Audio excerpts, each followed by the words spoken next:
Europe 1, votre matinale info. Pierre de Villeneuve. Et la suite du journal de Marguerite Lefebvre. En Russie, c'est un retour risqué, un défi également pour Vladimir Poutine. L'opposant Alexeï Navalny, empoisonné l'été dernier et soigné depuis dans un hôpital de Berlin. Alexeï Navalny a décidé de défier le pouvoir russe. Il va rentrer dans son pays.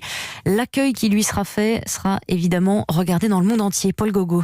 J'ai regardé les vols sur le site de la compagnie aérienne Pobeda et j'ai acheté un billet pour rentrer chez moi.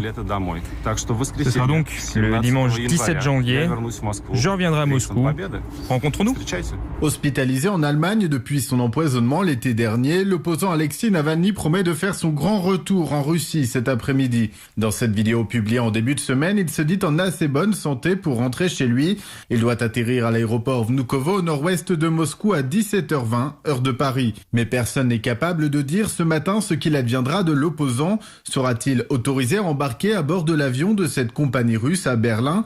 Sera-t-il arrêté sur le tarmac de l'aéroport ? Pourra-t-il retrouver ses partisans ? L'hypothèse la plus probable est celle d'une arrestation à la descente de l'avion, car les autorités russes ont transformé une peine avec sursis à laquelle l'opposant avait été condamné en 2014 en peine ferme.